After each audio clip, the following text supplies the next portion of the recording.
আসসালামু আলাইকুম বন্ধুরা, আপনারা সকলে জানেন Redmi Note সিরিজের স্মার্টফোনগুলো যথেষ্ট বেশি পপুলার হয়ে থাকে। এগুলো কম বাজেটের মধ্যে ফ্ল্যাগশিপ ক্যাটাগরি স্পেসিফিকেশন প্রদান করার চেষ্টা করে। আজকে আমি আপনার সাথে কথা বলতে যাচ্ছি Redmi Note 12 Pro Plus স্মার্টফোনটি নিয়ে।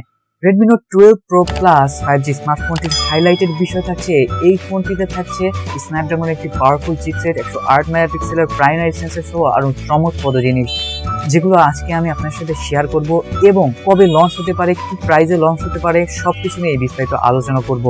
আর বন্ধুরা, একটি বিষয় আপনাদের বলে রাখা উচিত, এই ভিডিওটি হতে যাচ্ছে লিকস, রুমার এবং কনসেপ্টের উপর বেস্ট করে। এক্ষেত্রে যে কোনো সময় স্পেসিফিকেশন চেঞ্জ হতে পারে।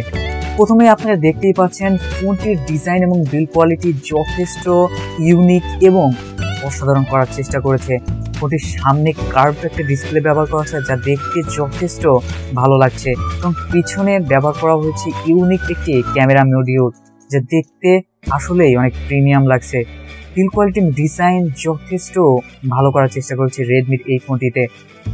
এখন ফোনটির ডিসপ্লে নিয়ে কথা বলে, ফোনটি থাকছে 6.7 ইঞ্চির full HD plus super AMOLED panel display, সাথে থাকছে 144 হার্জের রিফ্রেশ রেট।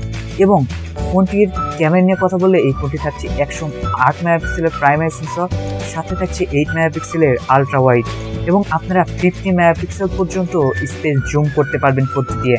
বুঝতেই পারছেন ফোনটির ক্যামেরা কোয়ালিটি যথেষ্ট ভালো হবে। আর ফোনটির ফ্রন্টে থাকছে 50 মেগাপিক্সেলের সেলফি শুটার।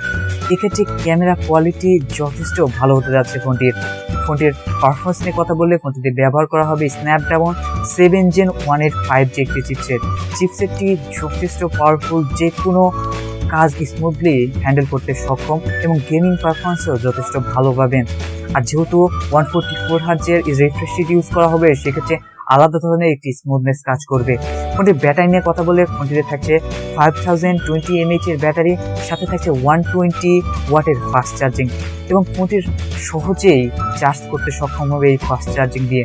ওভারঅল যদি বলি, ফোনটি প্রায় এই বছরের লাস্টের দিকে এবং 2023 সালের প্রথম দিকে আসার সম্ভাবনা সবচেয়ে বেশি, এবং এই ফোনটি সর্বপ্রথম লঞ্চ হবে চায়নাতে, তারপরে ইন্ডিয়াতে, এবং তারপরে আস্তে আস্তে বাংলাদেশে লঞ্চ হওয়ার সম্ভাবনা রয়েছে।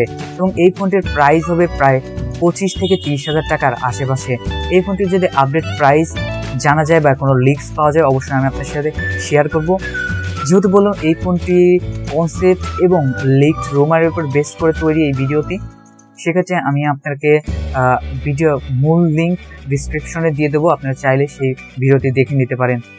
তো বন্ধুরা, এই ছিল আজকের ভিডিও। এই সম্পর্কে আপডেট নিউজ জানতে অবশ্যই সাবস্ক্রাইব করে সাথে থাকবেন। আপডেট নিউজ পেতে অবশ্যই বেল বাটনটি প্রেস করে দেবেন। আসসালামু আলাইকুম।